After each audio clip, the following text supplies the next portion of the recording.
Hello everyone. आज का हमारा टॉपिक है RL circuit with the source.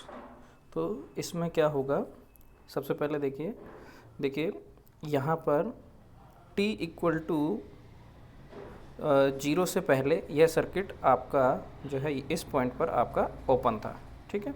फिर इसके बाद में क्या किया हमने, t इक्वल टू 0 पर इसको जो है यहाँ से कनेक्ट किया, ठीक है।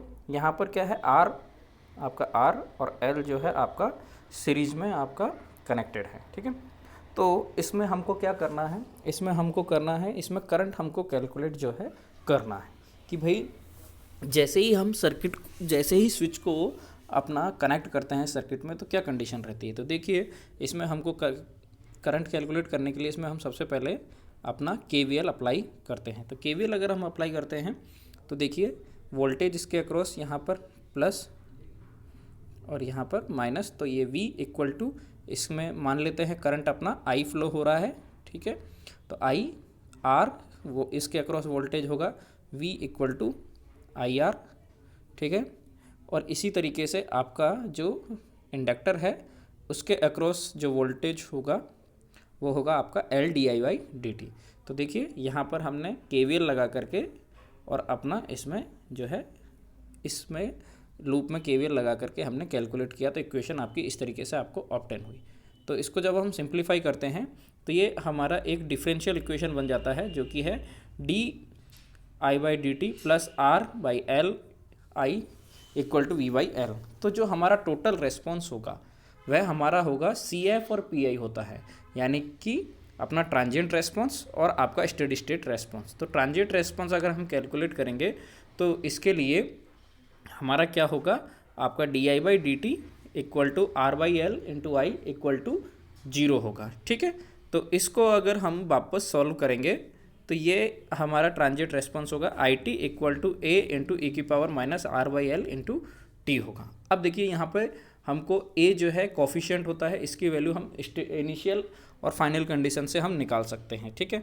अभी के लिए हम आपका PI निकालते हैं, पर्टिकुलर इंटीग्रल। तो यह हमारा स्टेडी स्टेट रेस्पॉन्स कहलाता है। तो देखिए हमारा इसमें जो फाइनली आपका हम जानते हैं कि यह क्या होगा, इसके अक्रॉस जो करंट होगा वो I इक्वल टू V/R होगा। क्यों होगा V/R? V/R इसलिए होगा क्योंकि फाइनल स्टेट में L जो है आपका करंट सोर्स की तरह काम करेगा, इसके अक्रॉस वोल्टेज जो है होगा नहीं, तो इसीलिए आपकी जो I होगी वो V/R होगी, ठीक है।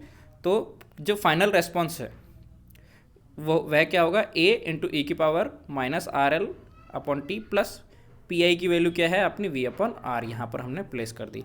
अब देखिए हमको A की वैल्यू जो है कैलकुलेट करनी है। तो देखिए ट्रांजिएंट में देखिए t इक्वल टू 0 माइनस, यानी कि जब स्विच बंद नहीं था तो क्या होगा, ये ओपन सर्किट होगा और ओपन सर्किट होगा तो करंट आपकी 0 होगी।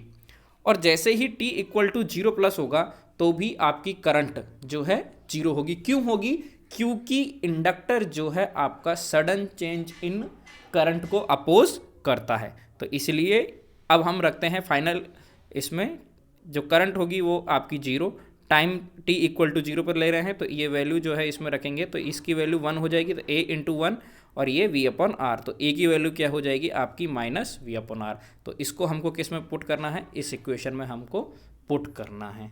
तो इस तरीके से इसमें पुट करेंगे तो हमारी जो वैल्यू आएगी वह ये आएगी, I जो इक्वेशन बनेगी वो IT इक्वल टू ये वाली इक्वेशन हमारी हमको प्लेस होगी। तो हम इसको इसमें प्लेस करेंगे तो फाइनली इसको जब हम सॉल्व करेंगे तो देखिए ये एक्चुअली क्या है, A जो है आपका A initial condition minus final condition है, तो इसको हमने जनरलाइज फॉर्म में यहाँ पर लिखा है, ठीक है।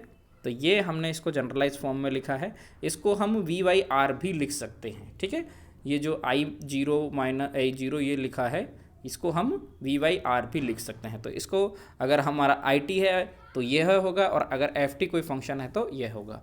तो इसको अगर हम जो IT इक्वल टू इसको जब कॉमन लेंगे तो ये इस तरीके का हमको ऑब्टेन होगा, इस इक्वेशन से हमने ऑब्टेन किया है, ठीक है। ये हमने आपकी इस इक्वेशन से ऑब्टेन किया है। तो अगर हम ये जो इसके अक्रॉस अगर हम करंट का ग्राफ बनाएंगे तो इस तरीके से आपका बनेगा, और अगर हम वोल्टेज का ग्राफ बनाएंगे वी आर तो इस तरीके से बनेगा।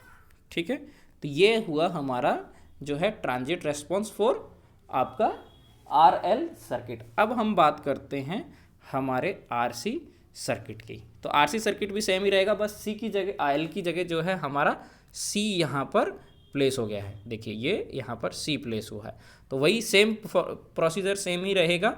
केवीएल अगर हम इस लूप में अप्लाई करते हैं, ठीक है, इस लूप में अगर हम केवीएल अप्लाई करते हैं तो क्या होगा कि V equal to I R plus integration C D V by D T. ठीक है, अब इंटीग्रेशन को अगर हम इसका एक बार डिफरेंशिएशन लेते हैं तो हमको क्या मिलेगा, 0 equal to R D I by D T upon I सी।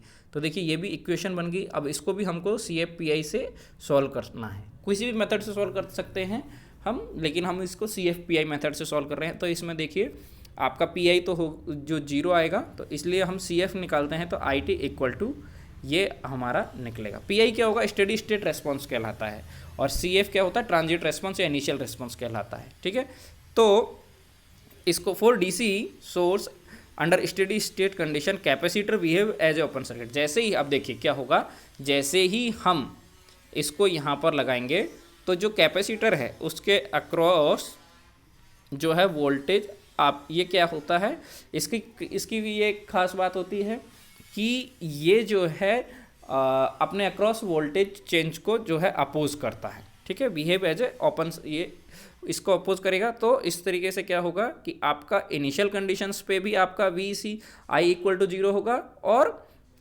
आपका फाइनल कंडीशंस पे क्या होगा, ये जैसे ही कैपेसिटर चार्ज हो जाएगा आपका, ठीक है, तो यहाँ पर इसके अक्रॉस करंट फ्लो आपका नहीं होगा। ठीक है, तो इस तरीके से आपका I इक्वल टू इन्फिनिटी होगा। तो देखिए आई टी इक्वल टू हमारी ये इक्वेशन बनती है। ठीक है, तो A again Y A 0 minus A infinity बनेगा। तो T इक्वल टू 0 पे वी सी क्या होगा, 0, और T इक्वल टू 0 प्लस पे भी 0 होगा, क्योंकि यह सडन चेंज इन करंट को अपोज करता है। हालांकि जैसे ही वो चालू होगा तो करंट तो कुछ आएगा, लेकिन वोल्टेज चेंज नहीं होगा कैपेसिटर के अक्रॉस, जो पहले भी 0 था और बाद में भी 0 रहेगा। तो केवीएल अगर हम लगाएंगे तो V equal to V R plus V C, T equal to 0 plus पे V equal to V R, क्योंकि वी सी तो 0 है। ठीक है, तो इससे क्या होगा, आपका V equal to V R आ जाएगा। तो V equal to I R, तो I equal to V upon R, तो A की वैल्यू क्या होगी आपकी V R minus V zero. तो आई टी इक्वल टू क्या मिला हमें, वी आर ई की power minus T R C, ये तो आई मिला टोटल करंट इन सर्किट। ठीक है, अब रजिस्टर के अक्रॉस निकालेंगे तो V equal to I into R हो जाएगा। लेकिन अगर हमें कैपेसिटर के अक्रॉस वोल्टेज निकालना है तो वह क्या होगा, V C equal to integration आपका किससे दर्शाया जाता है, इंटीग्रेशन आई सी 0 से लिमिट टी तक। तो हम यहाँ पर ये जो आई टी की वैल्यू है उसको यहाँ पे प्लेस कर देंगे और इसका इंटीग्रेशन करेंगे तो हमको इस तरीके से यह फाइनल जो है वोल्टेज अक्रॉस कैपेसिटर मिलेगा। तो अगर हम इनके ग्राफ बनाएं तो देखिए ये तो करंट का ग्राफ है। ठीक है, ये वोल्टेज अक्रॉस रजिस्टर का ग्राफ है, और यह है वोल्टेज अक्रॉस कैपेसिटर का, जो कि ये बताता है कि इनिशियल में तो 0 रहेगा, धीरे धीरे कैपेसिटर आपका चार्ज हो जाएगा और एक बार स्टेडी स्टेट रेस्पॉन्स पर पहुंचने के बाद में ज़्यादा नहीं आएगा। यह क्या बताता है कि देखिए रेजिस्टेंस इसके अक्रॉस धीरे धीरे आपका जो है घटता जाएगा। ठीक है, ये करंट बता रहा है, करंट भी आपकी धीरे धीरे घटती जाएगी। इस तरीके से देखिए यहाँ पर ये करंट आपकी धीरे धीरे घटती जाएगी, और जैसे जैसे करंट घटती जाएगी तो वोल्टेज अक्रॉस रेजिस्टेंस क्या होता है, आई इंटू आर। तो आई घट रहा है तो वोल्टेज अक्रॉस ये आई घटेगा, अगर आई घटेगा तो वी आर भी घटेगा। ठीक है, तो इस तरीके से ये दोनों आपके दिखाई देंगे। तो इस तरीके से हमने जो दोनों अपने जो वी सीरीज आर सी और आर एल के बारे में हमने यहाँ पर सीखा है। धन्यवाद।